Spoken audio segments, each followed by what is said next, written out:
All right, we're rolling. Okay, this is an interview at the Days Inn, Hicksville, New York. It is the 15th of March, 2005, 3:30 p.m. Interviewers are Wayne Clark and Mike Russert.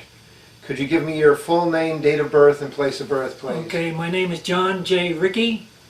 I was born November 2nd, 1923 in Brooklyn, New York. I now live in Bayshore, Long Island. I have 5 children, 1 boy and 4 girls, and I have 2 grandchildren. Oh, very good, okay. What was your educational background prior to entering service? I graduated from high school, then I went to work in the Corporation Trust Company down on 120 Broadway. And I worked there for several years until I enlisted down on Broadway in New York in 1942, Okay. September. Could you, I'm going to go back a second. Where were you, what was your reaction, and how did you hear about Pearl Harbor? I received it, I first heard the news, well, I think while I was working in the bank. It came over the radio and everybody come shouting, screaming, telling us that we were at war with Japan. And that's how I found out about Pearl Harbor. Do you remember your reaction to that, or at all? Well, at that time I was 19 years old. I really didn't think of it too much at the time until I got a little older and started reading the newspapers what was going on, how the Japanese were treating the American soldiers and etc. And I told my mother, I says, I'd like to enlist in the service. So she says, gee, I hate to see you go and all that. I says, look, Mom, it's my duty. I'm going down. Now, why did you pick the Air Corps? I didn't like the ground crew, as far as the Army was concerned. And believe it or not, I never flew. And the first time I flew was in training, when I enlisted in the Air Force. And when I enlisted in the Air Force, we were on our way to training, and I told one of the fellows next to me, I says, I volunteered as an aerial gunner. So he says to me, geez, you don't want to be an aerial gunner. He says, you know how long they got to live? He says, about 3 minutes in combat, or maybe actually 5 combat missions. I says, holy God, I says, I got to get out of this. So I went down to the office, and I told him, I says, I'd like to change from being an aerial gunner to something else. So I told him, how about a radio operator, something like that, you know? They says, okay, we'll put you on, sign you, no problem. Lo and behold, they lied to me.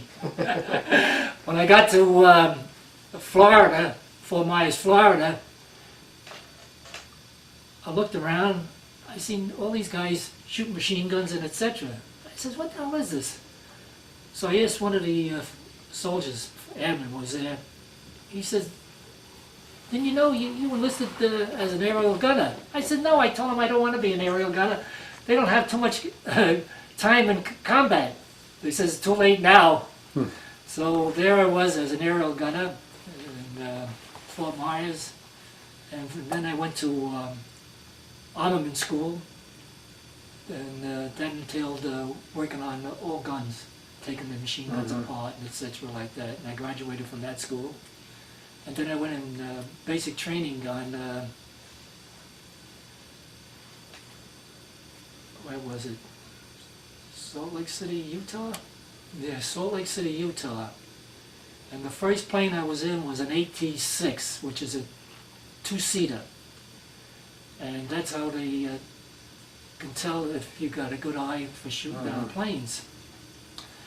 So the instructor told me, when we get up and I wiggle my wings, it's time for you to stand up and fire at the tow target. I says, okay. So up we go. I'll never forget this. When we got up there, he wiggled his wings. I stood up, and boy, the slipstream hit me, and I sat down. I said, I'm not getting up. So he turned around, and he went like this, get up, get up. So finally I got up, and it was a .30 caliber at that time, and I swung it around, and whoa, what a job swinging it with the air, you know. And I fired at another plane that was carrying a tow target. And apparently I did pretty good because they posted your scores when you came down. They says, congratulations, you just became an aerial gunner. Then I went through all the basic training, skeet shooting, which I loved, 45s, and then they put us in a turret that was on the ground with 230 calibers or 130, whatever it was, shooting at targets. And then from there, we went to Salt Lake City, and we were assigned to a B-17 flying forward. And they gave a listing of all the members of your crew. And my pilot was Neely Young, who was an excellent pilot, and eventually became a captain after we flew all our missions. And after we went through 3/4 of our training, they switched us over onto B-24 Liberators, which we were against because we loved the B-17. And they said, there's nothing we can do about it. So we went in training through on B-17s, and then we went to Boise, Idaho, and we finished our training there, and we was ready to go overseas. Now, which did you like better by the time you finished? I thought the B-17 was a smoother plane. The only thing is, crawling to the tail was quite a distance from the rest of the plane, whereas in the B-24, the tail turret, which was my position, I could turn around and see the two waist gunners, which, you know, you felt a little more comfortable seeing somebody behind you instead of looking and back and there's nothing at all. So anyhow, we took our training in B-24s. We went to Boise, Idaho, and Salt Lake City, did all our training. Then we had to take an overseas flight. So we went from Boise, Idaho to, we were supposed to go down to Hawaii, I think it was. And on the way out to the Pacific Ocean, we had trouble with our plane. So we had to turn around and come back, and we crash landed at Long Beach, California. And we had to wait for another plane to pick us up. So in the meantime, the Red Cross picked us up, and they said, how would you like to go to Hollywood, California, and meet some of the movie stars till your plane is ready? So we said, fine. So we went to Hollywood, California, and they took us in to meet a couple of movie stars. Charles Lawton was one of them, and Gloria DeHaven and June Allison were down there. And this one fellow says, how would you like to have your picture taken with June Allison and Gloria DeHaven? I says, great. He says, okay, stand between the two of them and put your arm around them. So he snapped my picture and he says, where would you like it sent? I said, send it to my mom in Brooklyn, New York, because I'm on my way overseas. He says, fine. He took all the information down. So anyhow, when I got back from Europe, I asked my mother, I says, Mom, did a picture come for me from Hollywood, California? She said, yeah, it's in your bedroom on the dresser. I says, how do you like the two actresses that I have my picture? She says, what actresses? You're all alone. Those stinkers cut me out. And all they did was send me the picture of just you? My flying coveralls. And after I had bragged to everybody, wait till you see the two starlets, because they were about 19 my age at the same time. Then the plane picked us up, and we went back to Boise, Idaho. We picked up our B-24, and we went to Kansas City, Missouri. And over in Kansas City, what they did was, and one day they gave you suntans to wear, and the next day they gave you ODs, the winter, because they wanted to confuse the Germans and the Japs. They didn't want them to know where we were going, how we were going overseas. Were we going to the Pacific, or we were going to Europe? So finally, the last day, we got the winter uniform, and we took the northern route up through Bangor, Maine,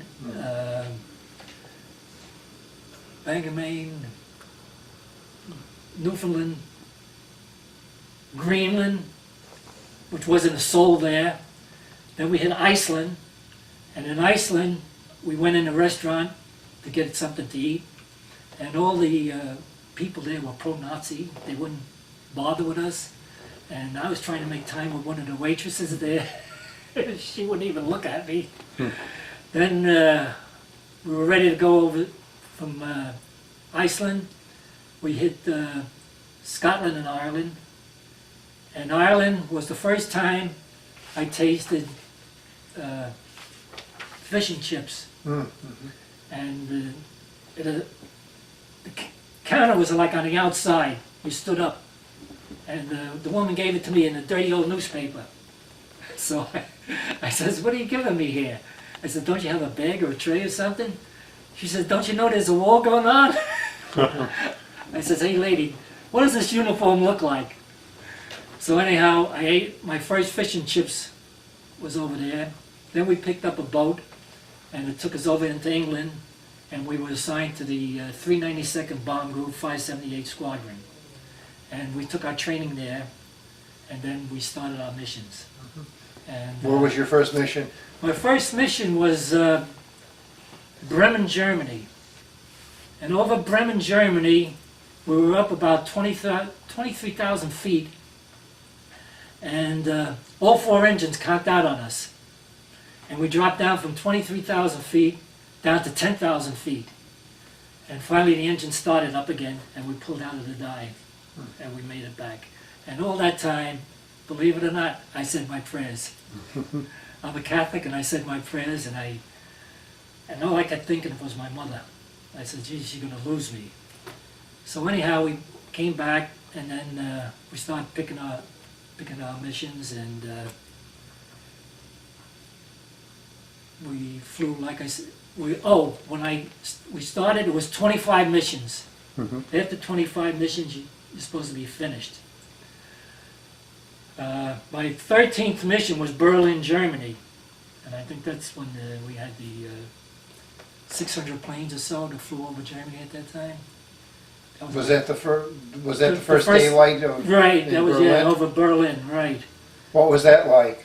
Oh, it was terrible. We got the shit kicked out of us, and we made it back. Was your plane damaged? Yeah, we had quite a few flak holes. Thank God nobody got hurt that I remember. But my engineer, the top turret gunner, I don't recall if that was the mission, he got a hit with a piece of flak. Caught him off the face. He got the Purple Heart for it. Mm-hmm. And Did you ever fly? Did you fly the same plane most of the time? Yes. No, when we first started, they gave us a plane. Mm-hmm. And then in February of 43 or 44, I think I got it somewhere down there, they gave us our own plane, and we named it after the wax, G.I. Jane Palisade. And they had a big christening there. I think I got it in one of the pictures there. And all the wax and everybody came down, all the big shots and whatnot. And we started flying our missions in that. I think we had about 12 missions by the time we started flying G.I. Jane. Now, did you always fly that plane We always flew after that till the end of my missions. And like I said, it was 25 missions, and you were finished. Mm-hmm. We had 23 missions in, and they raised it to 30. And naturally, we were all peeved about, going another. Because after 5 combat missions, you were flying on Borrowed time? borrowed time, is right. So we flew 30 missions, and we got more bad news. They raised it to 35 because they didn't have enough crews. So my pilot says, "Don't worry about it." My pilot was a lead pilot. We were lead formation. And he says, "Don't worry, they're going to give us a nice, easy milk run somewhere over France." I says, "All right." I said, "This is our last mission." Lo and behold, they sent us to Munich, Germany. And we got the hell kicked out of us in Munich, Germany. I says, "We're not going to make it." So we were shot up pretty bad, and we were all taking a vote in the plane.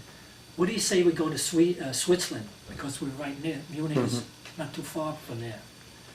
So our navigator, it was really GI, He says, no, this is our last mission. He says, we can make it back. He says, let's go.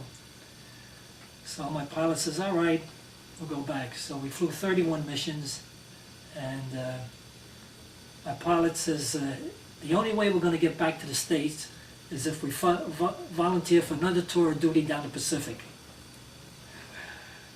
So he says, by the time we get back to the States and training again, he says, the war will be over. So I says, okay. So we volunteered. This was in 1944. In July of 44, I finished my missions. So we went back to the States, and I became an instructor on B-32s, which I never saw, but that's what I was assigned to. Then they asked me, what would you like to do? I says, put me in the orderly room. I says, I know how to type and so forth. I says, that's an easy job. So they sent me back down to Florida again. I got down to Florida, and I got in the orderly room, and I was making out passes and everything like that. Everybody that came in wanted to pass. Sure, I gave it to them. So finally the Master Sergeant came in. He says, hey, Sarge, he says, we're getting rid of you. He says, you're too lenient with all the passes. And they shipped me out. So where did they send me? They sent me to a convalescent hospital up in Spokane, Washington. I was supposed to rest up there. And I stayed there for a short length of time. And then from there, they asked me where I wanted to go. And I don't know where I told them I was going. And finally, the point system came out. And if you had 100 points, I think, or more, you can get a discharge. So I had 100 and some odd points because they count your missions, how length of service and so forth, time overseas. And they sent me to Fort Dix, New Jersey, and that's where I got my discharge over there. Now, when were you discharged? In 1945, September 1945. Okay. Can't believe it. And while flying, a few things that happened to me was the tail turret got hit with a piece of flak the size of a basketball and spun my turret all around, that I couldn't get back to my original position, that I had to get one of the waist gunners to hand crank the turret so I can get out. And at first, they had the doors on there, and a lot of tail gunners couldn't get out of the tail turret to bail out. So they eliminated the doors. So that was good. This way, if you had to swing around, the turret fell right out. And the first chute we had was those big old-fashioned chutes. I had to leave it outside the turret because I couldn't get in the plane with it. Then they came out with the chest chute.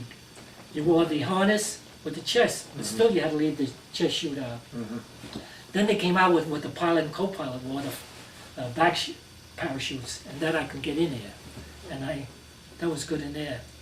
And one time my shoes went on fire, and I had to get out of the turret. One of the gunners, waist gunners, had to take the tail turret, and the other waist gunner had to watch the two waists.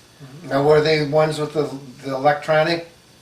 Keep No your feet electronics. warm? We had no And electronic anything in the heated shoes. Oh, Were they a heated Yeah. shoe? that they Electric started on- shoes. yeah, electric shoes. Yeah, and they started on fire. One of them, yeah. And another time I got frostbitten toes. My shoes went out on me. And another time I couldn't breathe. We were up a high altitude that the ice in the oxygen mask was getting me in there, and I didn't realize it. And you got to open it up and squeeze the ice out, and then bring it back down again. And you're puffing like hell in there. And the worst thing, I think, was coming back from a mission, and on B-24, you have to retract the ball turret up into the plane, otherwise you can't land with it. The bottom one, yeah. Right. So coming back, we went to crank the ball turret gunner up into the plane. I don't know if it was frozen, it was broken, we couldn't get it up. And the ball gunner was in there yet. And the guns were almost like on a 45-degree angle. So the pilot called up the tower, and he says, I got a man stuck in a ball turret, and the ball turret is down on a 45-degree angle. What are we going to do? So So first they suggested all of us bailing out. They said it's better to save 9 men and lose 1. So my pilot says, no way. He says, I got a better idea. He says, how about if we all get in the nose of the plane? And he says, I bring the plane on the nose wheel and bring it in that way. So he says, if you want to try that way, go ahead, but you might not make it. So lo and behold, that's what we did. We all got up into the nose of the plane, up in the front of the plane, I should say, and the pilot brought it in, and he just scraped the guns a little bit on the ground, and we landed. And it took the ground crew 2 hours to get the ball gunner out of the turret after we landed. Did you go back into it again after that? Yeah. I think I Yeah. wouldn't. His name was Jack Ross, I'll never forget. And we didn't see each other for years and years and years. Finally, I get a call from this fellow Jack Ross. They called me Rick. Nobody called each other by their first name. He says, hey Rick, he says, I'm in town in Brooklyn. He joined the Merchant Marine or something. He says, can I come over and visit you? I said, yeah, come on over. My wife just had a baby. He says, great. He came over with 6 small bottles of champagne and a dozen roses, I think. I didn't hear from him for another 3 years. Phone rings again. Who is it but Jack Ross? He says, hey Rick, guess what? I'm in town again. Can I come over and see you? I says, great, my wife just had another girl. And he came over with another 6 bottles of champagne and a dozen roses. And after that, never saw or heard from him again. No. My radio operator, Pete Garcia, him and I were the only 2 from New York. He got engaged to an English girl. And we got back to the States, and he says, I'm going to volunteer for another tour of duty over in England. I says, Pete, are you crazy? I says, we flew all our missions, we're lucky to be back. He says, I'm engaged, I'm in love with this girl. I says, Pete, don't do it. He says, no, I'm gonna. He volunteers for another tour of duty, and where do they send him? They send him to the China-Burma theater, dropping supplies. And they hit a mountain and he got killed. And that was it. So now there's only 4 of us left out of 10. All the rest are dead. And my original ball gunner, he had sinus or something. He got sick after the first mission. My pilot had him grounded. So he volunteered for a mission with another crew. And they got shot down. And he was a prisoner of war for 2.5 years. And Christmas time, I got a Christmas card from him. And then I got a phone call from him once, and I never heard from him again. So I don't know what happened to him. And what about your pilot and co-pilot? We keep in contact. In fact, I was down to see my pilot 2 years ago, maybe. There was my pilot, my co-pilot, and myself. The Wace gunner couldn't make it for some reason or other. He was from West Virginia, and my pilot's from Virginia. And it wasn't too much of a problem for him. But something came up that he couldn't make it. So there was 3 of us down there. And my pilot's son is writing a book similar to what you fellas are doing. And he asked almost the same questions that you asked. And he says he's going to write a book on our crew. Now you're credited with shooting down an ME-109. Right. Did you talk about that?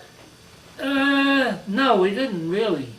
You had to get it verified by 3 other planes, I think, to get credit for it. And then you got another cluster to your air medal. And I had the air medal with 5 oak leaf clusters because of the missions that I flew and so forth. And when you finished all your missions, you got the Distinguished Flying Cross. And then we got the presidential citation for one of the missions we were on, Gotha. And that was one of the worst missions. I don't know how many planes we lost over that target. It was really, really bad. Gotha, Regensburg, Berlin. I say those three were terrible. And on one mission I was flying, a German fighter pilot comes right through our formation. I'll never forget. He ran out of ammunition and I ran out of ammunition and he waved to me. I couldn't believe it. Yeah, I had to get the ammunition. We had the cans, you know, Uh-huh. and I had to get ammunition from the waist gunners. They had all the ammunition back there. They had to shoot it up to us. And I don't know if you want this. This is a little hilarious. Sure, sure. One of the waist gunners coming back from the mission had a urinate. So we have what they call, we used to call it a pest tube, but it's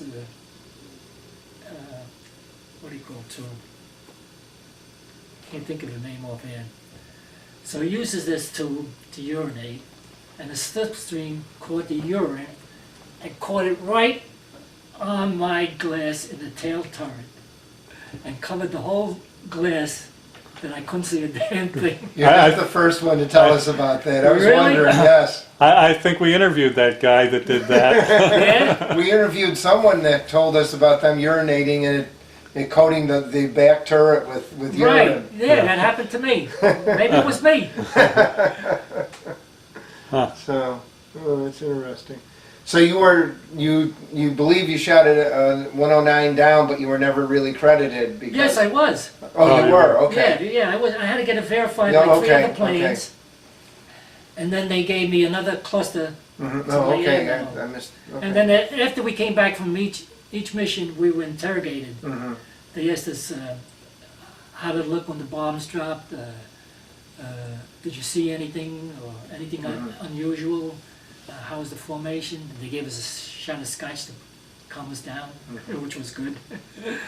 And that was about it. Now, did you get you must have had a pretty good view from whenever they dropped the bombs then, didn't you? Or Yeah, I did. And in training, being I was what they call the armor gunner, we used to fly night missions over in Boise, Idaho. And it was just the pilot, co-pilot, navigator, bombardier, radio operator, engineer, myself. And I was the only one in the back of the plane. The rest of the crew was up front. And I would have this hatch with this great big camera, and I would stand over it like this and take pictures of bombing in practice. And I said, geez, if I ever fall out of this hatch, they'll never know. There's nobody back here. yeah. So I used to do it. And another time we had to take off, and I had to stay in the tail turret and signal them with a, what do you call, light. And the rest of the planes would form on us as we took off. And one of the worst sights I ever saw was a plane in front of us taking off, blew up. And I'll never forget that. That really, I'm telling you, I had tears in my eyes because I knew the fellas. All 10 of them blew up. That was terrible. And if I can think of anything else, that's it. Did you ever make use of the GI Bill after you? No, I service. didn't. I waited a while, and then I went to college on my own. Did you ever use the 5220 Club? No, Never did. nope. Did you get a GI mortgage at all?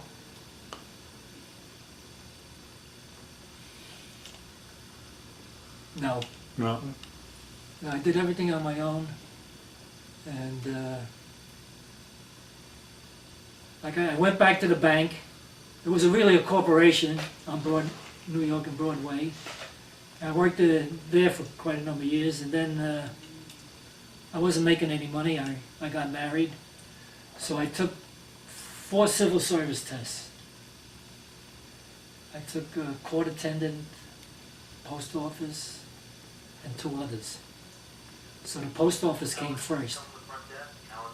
So I says, I'll try it and see how I like it. I took the post office and I stayed there 38 years. As a letter carrier, in all kinds of weather. And I mean all kinds of weather. And I had a route in Shipshead Bay. all stoops, 15 up and 15 down, and I had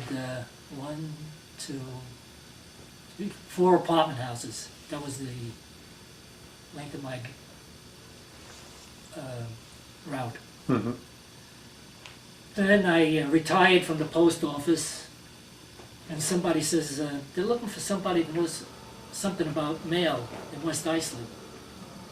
So I went over there and I applied for the job, and I received it, and I worked there for 7 years, I think. So then they gave me the business.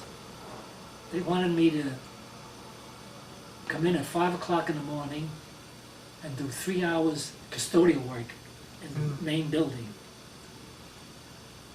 They said, we just want you to try it. So I tried it for a little while. I said, this isn't for me. And I told them what to do with the job. Then somebody recommended me for the Brentwood School District as a teacher's assistant. And I've been there 5 years now. Mm-hmm. And you're still So working. you're still And working? I'm still working. I'll be 82 Wow. in November. And nobody believes my age. Nope, you look great. And we have a Christmas party and a retirement party twice a year. And I get up there and dance every dance.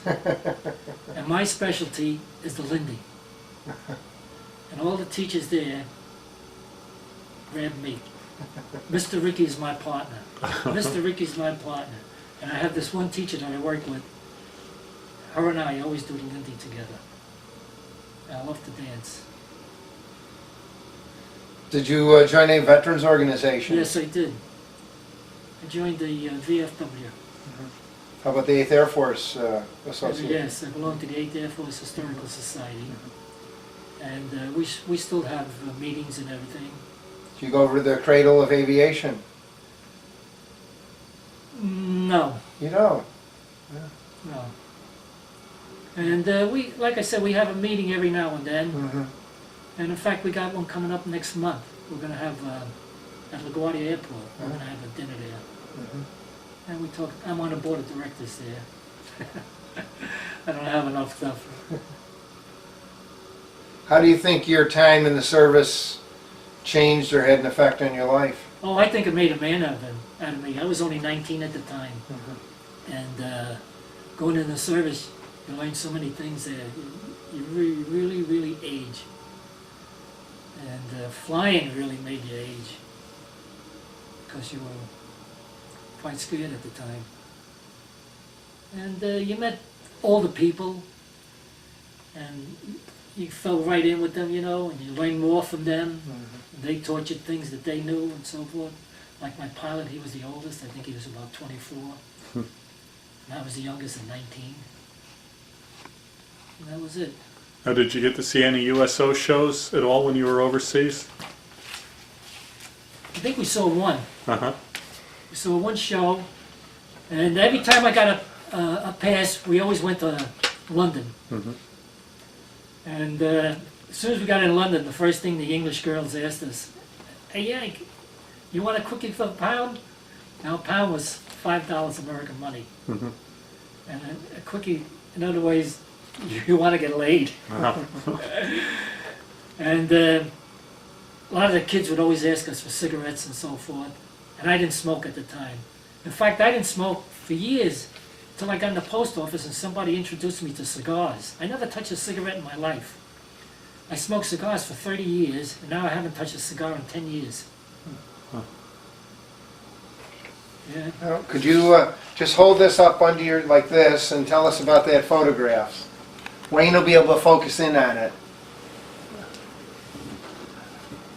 Where and when was that taken? This was taken in 1945 when I came back from overseas. My mother took me down to a photographer, and she says, "I want to get a picture of you so I can have it all times, Mm-hmm. and you can put it on your dresser." Okay. Okay. How about this photograph?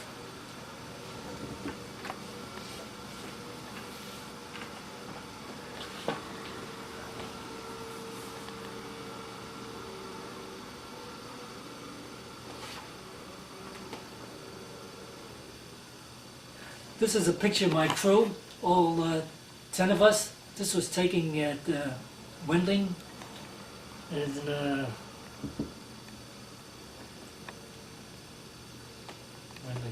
probably 1943, 44, somewhere around there. Now, whereabouts are you in the Oh, picture? I can pick them out right, that guy right there, Whereabouts? right in the center. That's me right here. Everybody, See that big smile that you have in the Okay. other one? Okay, now how are we did going? you get it too? Whoops. Okay.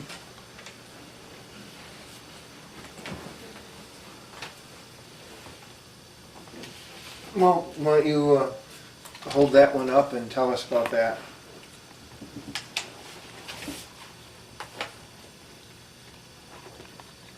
Okay. Now, what's the story on that? This was a plane that was assigned to us in 1943 of February, Uh-huh. and they asked us to name it after the wax, G.I. Jane Palace Athene, and this is the christening of one of the wax, christening our ship. Okay.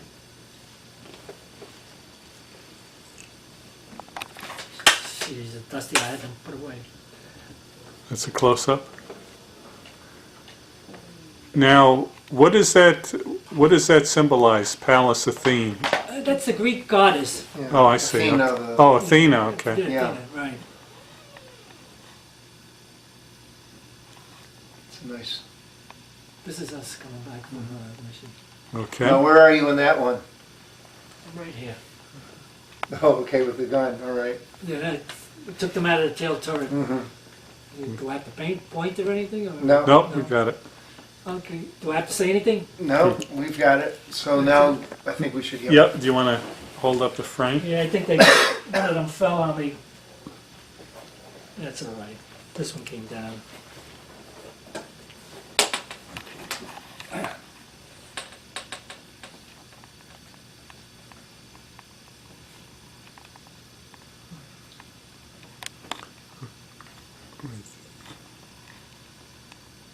Let me zoom in on the plate down at the bottom.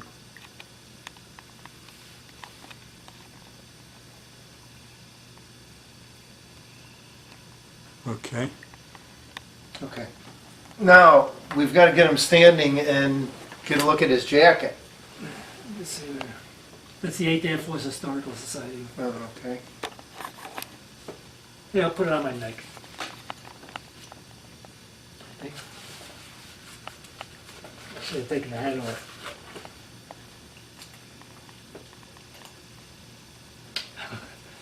You want the jacket? Yep. Front Now, or back? tell us about the, well, do the About front the and then the patches back. and, Now tell us about it. all right. Okay. This symbolizes the bomb group that I was in, the 392nd Bomb Group, 578 Squadron. Okay. And these are the missions that I flew, 31. Each bomb represents one mission over Germany and France. And the swastika stands for the German Messerschmitt that I shot down. Okay. And on your left shoulder, that's the 8th Air The 8th Force? Air Force, yeah. Okay. And this is a picture that my daughter painted for me. Formation flying over one of our missions, over Germany. Now, you said you have the original jacket. Well, he hasn't finished. Yeah, let me finish focusing in on You that. have the original jacket at home and it has a B-24 painted on the back of it, you Yes. said? Yeah, I think it, I don't even know where it is, to tell you the truth, because I got 2 jackets like this. My other daughter bought me another one. Okay, thank you. Yeah, she did a beautiful job painting that, that's for Okay. sure. Okay, well, thank you very much for your interview. Okay, that's quite all right.